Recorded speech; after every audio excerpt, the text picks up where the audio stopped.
everyone, my name is Luna and welcome to Crit Role Conspiracies, the show where we talk about all the wild and wacky theories that critics have about Campaign 3 of Critical Role. This video will contain spoilers for episode 18 of Campaign 3 as well as some spoilers for Campaign 1, Enter at Your Risk. This week's video is sponsored by the Gallant Goblin and their Kobold Plushies Kickstarter. Get your cuddly kobold at koboldplush.com. We pick up this episode fighting some kind of carnivorous plant that has gotta have some connections to the Feywild. The map for this encounter was incredible. I especially loved the adorable horse figures on the map, and as soon as I saw them, I thought, those are goners. But I was pleasantly surprised when they actually managed to get to the town with all of their horses.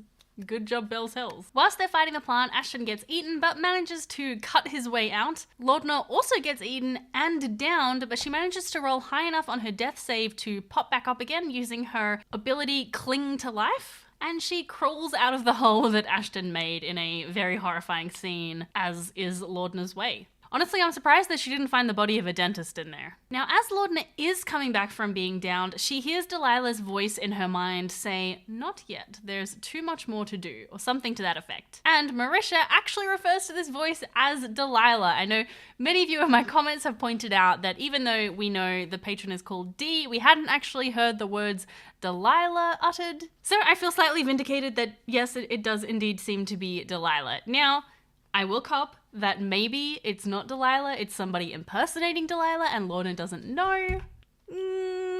I'm not convinced, but I was wrong about her being on the Sun Tree, so what do I know?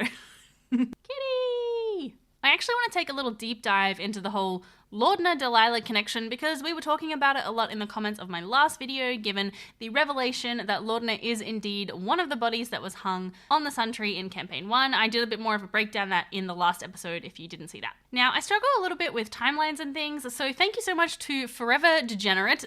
It's a long comment, I don't know if I can fit it in here, for breaking down the timeline of when things were happening so we can kind of try and work out when this whole Delilah-Lorda connection may have happened. So, Lorda woke up hanging from the Sun Tree, and she has previously stated that she didn't know that the Briarwoods have been cast out of Whitestone and that the Derolos have returned to power there. So, she must have woken up before the great battle in which they did defeat the Briarwoods, before the great army of undead was raised by Delilah, unless she didn't mention being present for that moment. I actually, now that I'm talking out loud about this, I do wonder if maybe Delilah raising the dead had something to do with bringing Lorda back. Maybe the spell that raised all of the dead in Whitestone also mingled with Lorda's shadow sorcery, and the two effects combined to bring her back. That seems plausible.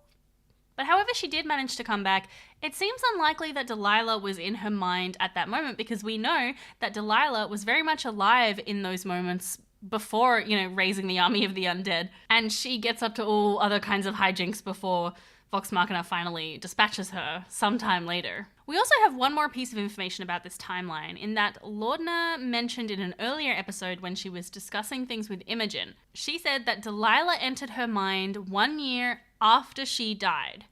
Now, it's unclear whether this means 1 year after Lorda died, so 1 year after the events with the Sun Tree, or 1 year after Delilah died, either the first time or the second time, or the third time? I feel like there were a few times. I haven't finished Campaign 1 yet. It's fine. Don't worry about spoiling me. It's all good. Either way, I think this confirms that even if Delilah did play a part in Lorda's resurrection, whether knowingly or not, she didn't enter her mind until after Lorda had woken up. Pumpkin proposes that Lorda woke up because of her sorceress abilities, because her soul was tethered to her body somehow with her shadow sorcery skills, and we know that Lorda has stated that she did have some magical abilities before meeting with the Briarwoods. That's part of the reason that her parents sent her to this ill-fated feast, was because they thought that the Briarwoods might be able to extend or expand her magical abilities. Then when Delilah was killed again, her soul was adrift, looking for somewhere to latch onto, because she had this connection to Lorda from earlier that she found that body to try and inhabit, but Lorda was already there. So there's this connection now that Delilah is kind of tethered to Lorda as her warlock patron, but Lorda still has control over her body and her senses and stuff. A few people have also theorized that Lorda is essentially an accidental Horcrux, that she has a fragment of Delilah's soul, not necessarily her whole soul or being or whatever it is that she is. I love hearing your thoughts about all this stuff, so please keep them coming. Put them in the comments. Please feel free to correct me about things that I've gotten wrong. With kindness, please. Because yeah, as I've said, I'm not fully up on campaign 1, so I'm sure I've gotten a couple of little things wrong here and there. Saying things on the internet when I know I've probably got some of them wrong. That's a choice. Okay, back to this week's episode. So Imogen does a sick twinned spell catapult. And she uses the item that they got last episode, the Feywild shard that Aurum managed to grab from a passing rabbit. She uses that to roll on the wild magic table. So if you're not aware of this, the wild magic table is a long list of effects that can happen when wild magic is triggered, and this is usually used for wild magic sorcerers, but some items such as the Feywild shard can also trigger these effects. Using wild magic willingly is a bit of a risk because sometimes the events are helpful and sometimes they're kind of neutral and sometimes they are not helpful. Matt rolls on the table and Imogen's skin turns a deep blue. Now, if they're using the standard wild magic table, this effect will not be able to be removed until they use Remove Curse. FCG should have access to this spell. It's a 3rd level cleric spell, so it's just a matter of whether or not he prepares it. I got the feeling that Sam was going to try it Lesser Restoration, which might not work. It depends how Matt rolls it, but he should have access to that spell, so this effect is probably not going to be permanent, although it would be kind of funny if it was. You put me? Do your dice keep rolling poorly? Does your dungeon master keep ruthlessly killing all of your characters? Does your D&D session keep getting rescheduled? Well, why not cheer yourself up with a kobold plushie from the Gallant Goblin? Clever, loyal, and incredibly soft, a kobold plushie is the perfect companion for any tabletop adventure. At 10 inches tall, your plushie buddy fits in your arms and on your shelves. Each new funding goal in the Kobold Plushies Kickstarter unlocks new colours and classes, and you can even swap some of their clothing and gear. You can also get pins, inspiration coins, and digital goodies. Which colourful kobold will you take home? Check out all your options and back today at koboldplush.com. FCG gets the "how do you want to do this?" which was very apt and fitting given the little comment he made of "help, it's happening again," referring to the slaughter of his previous party, so, you know, I felt like the dice were on his side that night. Everything in this area just feels very Feywild. Chetney, like, pokes a large mushroom and it releases this, like, cloud of spores in his face and poisons him and makes him feel woozy. Everyone stop touching things! But also as a DM, please. You gonna roll that save, or? Now, Aurum makes a really curious discovery. He finds a giant pillar of elvish architecture, immeasurably old, that has been thrown into the jungle like it has landed. Not that it crumbled, that it landed. And Matt specifically used the word jettisoned.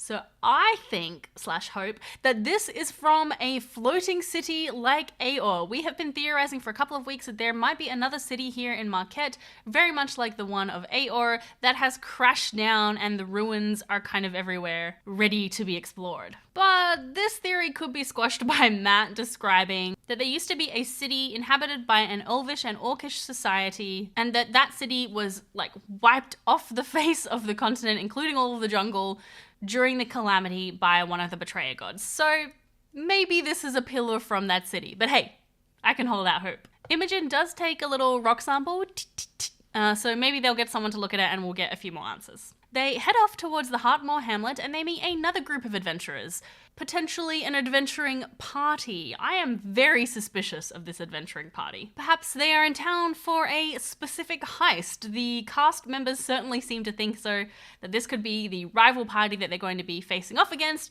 in the heist on the Twilight Museum. The party is made up of a silver dragonborn, Hutchin, a male Atari with a large bow, a human who appeared to be preparing the meat that they were taking for their journey, and also a large furball called Tajana. I think I've got them. I hope I haven't missed anybody. FCG very conspicuously casts Detect Thoughts on the Atari, but doesn't manage to get anything other than surface suspicion. Aurum, however, rolls a very high inside check and gets a very long whisper from Matt. Oh, sometimes I just wish they could broadcast those whispers to us, just somehow. Just like a little mic that they can just like flick on for a whisper? I don't know. I want to know what was said. Bell's Hells continue into Hartmoor Hamlet with the other party not too far behind them. They stable their horses, they get some rooms at the local inn from a delightful innkeeper called Dobby, and they head over to the Twilight Museum to announce their arrival to Mr. Evan Hytroga. The museum is a cylindrical building, kind of like a castle, and is surrounded by a thickly overgrown garden with some local species and some introduced plant species. I can guarantee that lots of those plants are probably very poisonous.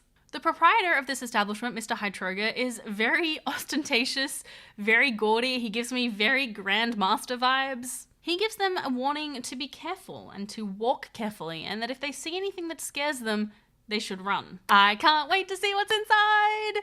Oh, I bet there's gonna be so many like cool traps and things. This is giving me flashbacks to the Happy Fun Ball. They have to go into this job blind, and Ashton realizes that maybe it wasn't a good idea to just come up and be like, hey, we're gonna break into your place, because otherwise maybe they could have gotten the tour and like gotten the full layout of the establishment. The heist is going to happen in a day or so when they'll get a few more details. So in the meantime, they head over to the Mosslight Manor, which is the home of Astani, the person that Aurum and Imogen are looking for. Now, as a quick refresher, Astani was present at the attack on the Loomis twins. Aurum is interested in the Loomis twins because the attack on them was similar to an attack on the Arashari 7 years ago, which we have now found out is the one in which his husband Will died. Imogen is interested in this because the Loomis twins were the last people to take out a book that had a study in it of Ruidus and the celestial cycles, and inside that book was Imogen's mother's name, Leolana Temult. The last few pages of that book were ripped out, so she wants to find them, and she's hoping that Astani will have them since he was there at the twins' final moments. Astani leads the party into the house for tea and a conversation, and this is where Matt ends it.